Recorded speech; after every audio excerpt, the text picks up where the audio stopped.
నమస్తే, welcome to Arogyavardhini hospital. నేను మీ doctor Suchitha. ఈరోజు మనం తెలుసుకునే టాపిక్ మోకాళ్ళ నొప్పులు. ఒక ఏజ్ అయిన తర్వాత మోకాళ్ళ నొప్పులు రావడం చాలా సాధారణమైన విషయం.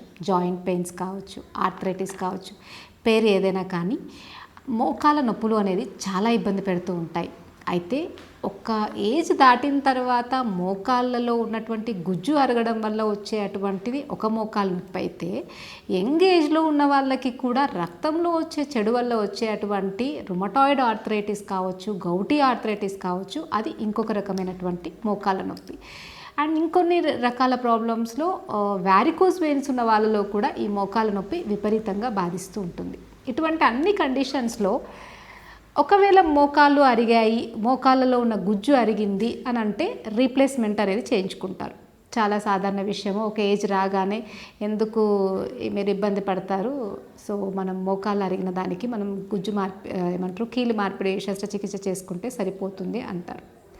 కానీ రుమటాయిడ్ ఆర్థరైటిస్ కావచ్చు, గౌటీ ఆర్థరైటిస్ కావచ్చు, వీళ్ళలో వచ్చే మోకాళ్ళ నొప్పికి మరి ఏం చేయాలి? నిజంగా దానికి ఏమైనా సర్జరీస్ ఉన్నాయా అంటే ఎటువంటి సర్జరీస్ లేవు. కన్వెన్షనల్ మెథడ్స్లో చాలా వరకు ఇలాంటి వాటిని జస్ట్ అలా అంటే ఏమంటారు, అలాంటి వాటిని హైడ్ చేస్తూ స్టిరాయిడ్స్ ఇస్తూ కొన్ని రోజులు కొన్ని రకాల హెచ్సిక్యూస్ లాంటి మెడిసిన్స్ ఇస్తూ ఆ నొప్పులకి అలా వాళ్ళు టైంని మొత్తం ముందుకు తీసుకెళ్తూ ఉంటారు. కానీ దానికి పర్మనెంట్ సొల్యూషన్ అనేది ఎప్పటికీ కూడా వాళ్ళకి ఇవ్వరు. ఇది నిజమైన మాట. ఎందుకంటే మీరు చాలామంది వాళ్ళని అడగండి, రుమటాయిడ్ ఆర్థరైటిస్తో ఎవరైతే ట్రీట్మెంట్స్ తీసుకుంటారో, గౌటీ ఆర్థరైటిస్తో ట్రీట్మెంట్ తీసుకుంటుంటారో, వాళ్ళు జస్ట్ టైం అనేది అలా స్టిరాయిడ్స్ మీద అండ్ వీటి మీద యాంటీహిస్టమిన్స్ మీద టైం వెచ్చించడమే తప్ప వాళ్ళ జబ్బు అనేది కంప్లీట్గా తగ్గే సొల్యూషన్ అయితే వాళ్ళకి రాదు. వాళ్ళ మోకాళ్ళ నొప్పి ఎప్పటికీ తగ్గదు. అయితే ఆయుర్వేదంలో మనకి ఇలాంటి ఆటో ఇమ్యూన్ ప్రాబ్లమ్స్లో మనకి చాలా చక్కటి పరిష్కార మార్గాలు చెప్పారు. దాంట్లో వాళ్ళు చెప్పిన చక్కటి పరిష్కార మార్గం ఏంటి అని అంటే, ఈ రుమటాయిడ్ ఆర్థరైటిస్ కావచ్చు, గౌటీ ఆర్థరైటిస్ కావచ్చు, దీంట్లో ఎక్కువగా మనకు వచ్చే ప్రాబ్లం అంతా కూడా మన బ్లడ్లో పేరుకుపోయినటువంటి టాక్సిన్స్ వల్ల మనకి ఈ ప్రాబ్లమ్స్ అనేవి వస్తూ ఉంటాయి. సో ఈ టాక్సిన్స్ని సమర్థవంతంగా బయటికి పంపడానికి ఆయుర్వేదంలో రక్తమోక్షణ చికిత్సా విధానం ఒకటి ఉంటుంది. ఈ రక్తమోక్షణ చికిత్సా విధానం అంటే చెడు రక్తాన్ని బయటికి పంపడం. చాలామంది నన్ను చాలాసార్లు అడిగారు ఈ ట్రీట్మెంట్ చేస్తున్నప్పుడు, రక్తంలో చెడు మంచి అని ఉంటుందా మేడం, చెడు రక్తం ఏమన్నా సపరేట్గా ఉంటుందా, అది ఎలా వస్తుంది సపరేట్గా మీరు చేసే ట్రీట్మెంట్లో, అది ఎలా పాసిబుల్ అవుతుంది అని. అయితే ఆయుర్వేదిక్లో మనకి చెప్పిన శాస్త్రాల ఆయుర్వేదిక్ అనే కాదు, నార్మల్గా మనం చూసుకున్నా కూడా మన బ్లడ్కి ఒక కలరు, ఒక కన్సిస్టెన్సీ, ఒక స్పెసిఫిక్ గ్రావిటీ ఇవన్నీ ఉంటాయి. ఎప్పుడైతే దాంట్లో ఆ చేంజెస్ వస్తాయో, ఎప్పుడైతే అవి డిఫరెంట్గా మారుతుందో అది కొంచెం డిఫరెంట్ అని మనకి ఈజీగానే అర్థమైపోతుంది.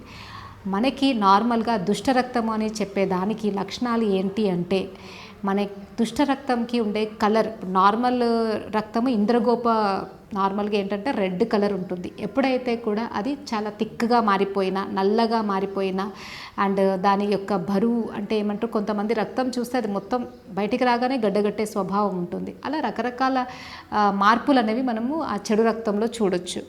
నార్మల్గా మనకి ఎప్పుడూ కూడా బ్లడ్ వెజల్ నుండి మనం తీసేటప్పుడు కొన్ని స్పెసిఫిక్ స్థానాల్లో మనం రక్తం తీయాలని చెప్తారు.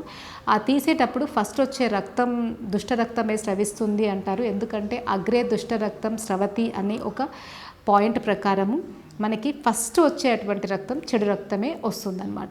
ఆ తర్వాత మనకి దాన్ని ఎప్పుడు ఆపాలి, ఏంటి, ఎలా, ఇదంతా కూడా దానికి స్పెసిఫిక్ మనకి లక్షణాలను చూసి మనం ఎంత రక్తం తీయాలో తీసి ఆపేస్తాం.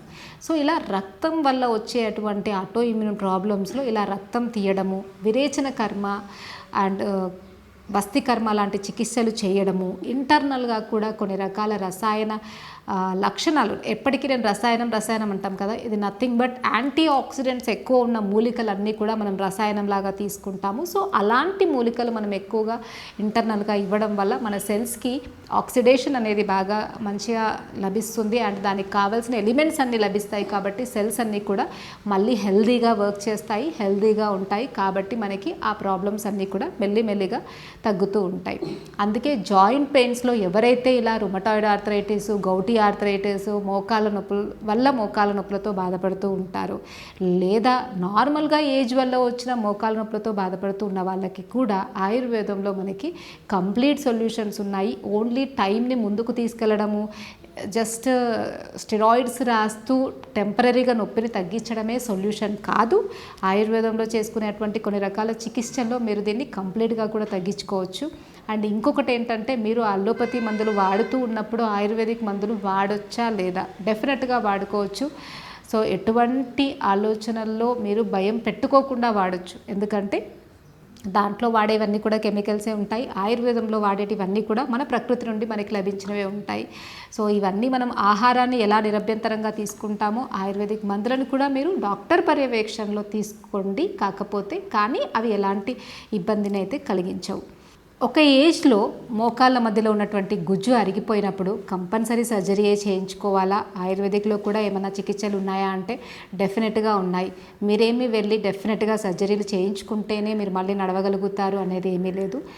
మీది 3rd స్టేజ్లో ఉన్న 4th స్టేజ్లో ఉన్న మోకాలు అరిగినట్టయితే మళ్ళీ న్యాచురల్గా మీరు ఆ గుజ్జును పెంచుకోవచ్చు. అందరిలాగా కూడా నడవవచ్చు. ఆయుర్వేదిక్లో ఎన్నో రకాల చికిత్సా పద్ధతులు మనం చేసే వాటిల్లో గుజ్జు అనేది పెరుగుతుంది, ఖచ్చితంగా పెరుగుతుంది. సో కాకపోతే మీరు ఒక రోజులో వెళ్ళి శస్త్రచికిత్సలాగా కీలు మార్పిడి చేయించుకున్నట్టుగా ఉండదు. ట్రీట్మెంట్ అనేది మీ గుజ్జు పెరగడానికి అవసరమైనటువంటి మందులను కావచ్చు, చికిత్సలను కావచ్చు, మీరు కొంచెం దీర్ఘకాలికంగా వాడుకున్నట్టయితే డెఫినెట్గా కంప్లీట్గా మీరు ఈ మోకాళ్ళలో గుజ్జు అరగడం అనే సమస్యని తగ్గించుకొని మోకాళ్ళ నొప్పిని కూడా మీరు శాశ్వతంగా ఎటువంటి శస్త్రచికిత్స లేకుండా తగ్గించుకోవచ్చు.